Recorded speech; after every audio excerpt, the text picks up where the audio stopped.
Yo, aujourd'hui on se retrouve pour une vidéo sur le film Kaguya-sama Love is War, The Kiss That Never Ends. Le baiser qui ne se termine jamais.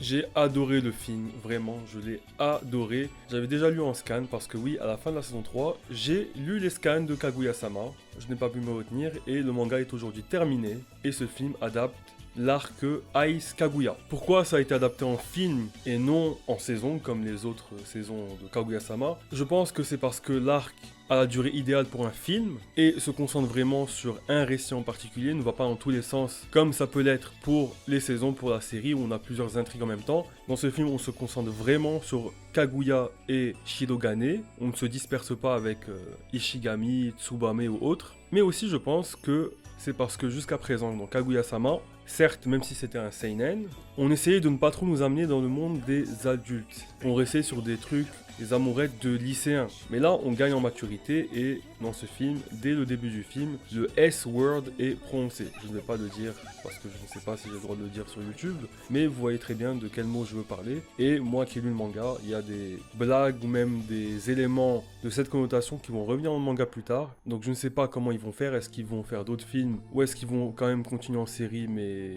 trouver une solution? Je ne sais pas parce qu'il faut savoir que quand un animé est diffusé à la télé, il est soumis à des restrictions en fonction de l'heure de diffusion. Alors que quand un film est distribué au cinéma, il y a beaucoup moins de restrictions et ça permet de traiter des thèmes plus sérieux. Pour les mangas animés violents, de mettre plus de sang. En l'occurrence pour Kaguya-sama, de placer le S-word et de traiter de ce thème-ci en particulier. C'est pourquoi par exemple, je pense que les films Pokémon sont plus violents et plus sérieux que la série animée qui fait très enfantin, très gamine. Voilà. Alors, pour ceux qui n'ont pas eu la chance de voir le film au cinéma, car il a été diffusé le 11 et le 14 février, donc à l'occasion de la Saint-Valentin, il n'est pas dit qu'il y aura d'autres séances.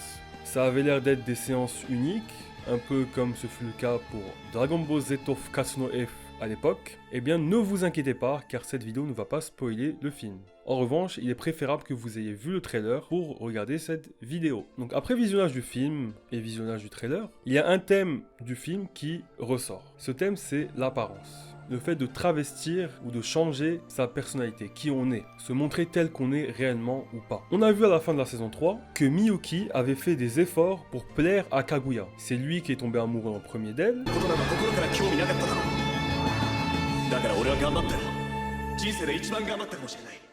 Mais maintenant qu'il a acquis, entre guillemets, son amour, s'il redevient qui il était avant, ne risque-t-il pas de perdre cet amour justement? Cet amour qui est venu à cause de ce changement volontaire, de ce travestissement de sa personnalité, de ses efforts qu'il a fournis, notamment pour s'améliorer en classe, pour bien se faire voir, pour bien paraître. Être l'élève modèle, le président du BDE, et Kaguya-sama. Comme on nous le montre dans les derniers épisodes de la saison 3, Kaguya, dont est tombé amoureux le président, était une Kaguya froide, qui ne voyait dans les autres que des moyens d'arriver à ses fins. Ce qui, en l'occurrence, viole l'impératif catégorique de Kant.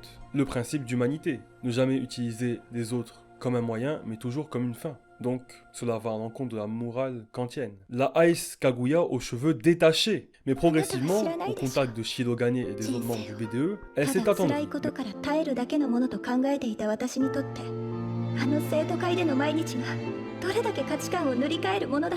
Mais alors la version actuelle dont est soi-disant amoureux le président n'est pas la Kaguya qui l'a fait s'éprendre d'elle au premier jour. Leur amour est-il toujours si sincère? Si l'un ou l'autre venait à redevenir comme il était à l'origine, leurs sentiments resteraient-ils intacts? S'ils avaient appris à se connaître avec leur personnalité de départ, seraient-ils tombés amoureux l'un de l'autre? Est-ce que quand on développe des sentiments forts pour quelqu'un, même si les faiblesses qu'ils cherchaient à dissimuler refont surface, on reste épris de cette personne? Ou au contraire, voir ses faiblesses nous fait perdre de l'intérêt? Bon alors pire, maintenant qu'on aime cette personne, ces faiblesses font ressortir son charme. Mais si ces faiblesses deviennent majoritaires dans le paysage personnel de notre bien-aimé, serons-nous là pour la soutenir, si bien sûr on est la femme dans le couple? Ou au contraire, ce n'est plus l'homme assuré, confiant, successful, charismatique que nous avons connu, et donc on ne veut plus de lui? C'est ce genre de questions qui seront traitées durant le film, et c'est vraiment très intéressant. Le film fait réfléchir. C'est en cela que l'on reconnaît que bien qu'on soit là en face d'une comédie romantique, il ne s'agit ni d'un shonen, ni d'un shoujo, mais bien d'un seinen. À la fin de la saison 3, on pensait tous que c'est bon, c'était plié, le couple Kaguya-Shirogane était fixé. D'ailleurs, la scène finale de l'anime, qui est Kaguya et Shirogane qui se tiennent la main, nous induisait en erreur, nous laissait penser cela. Sauf que cette scène a été ajoutée par l'anime, je ne sais pas pourquoi, alors que je pense qu'ils avaient prévu une suite. C'est le genre de scène que l'on met au cas où l'anime n'a pas de suite pour, entre guillemets, le conclure. Parce que oui, ça pourrait être une conclusion, on va pas se mentir. Donc je trouve ça un peu incohérent, hein. Là, on a un retour en arrière, et on voit clairement que dans le trailer que Shirogane court un peu après Kaguya. Ce qui est un peu étrange, puisque, a priori, les deux sont amoureux, les deux se sont embrassés à la fin de la saison 3, ils avaient l'air de se projeter, etc. Pourquoi est-ce qu'on rebrousse chemin et ils ne sont pas en couple dans ce film? Eh bien, c'est ça qui est fort. Le film arrive à le justifier et nous montrer des scènes vraiment très intéressantes, très captivantes et très drôles, et à nous surprendre. Juste allez regarder le film quand il sortira sur internet, ou si d'autres séances sont prévues, allez le voir. D'ailleurs, on a un nouveau opening, toujours du même chanteur, Masayuki Suzuki, et cette fois-ci, la chanson n'est pas Love is War, mais Love is Show, alors que les 3 premiers openings c'était bien Love is War.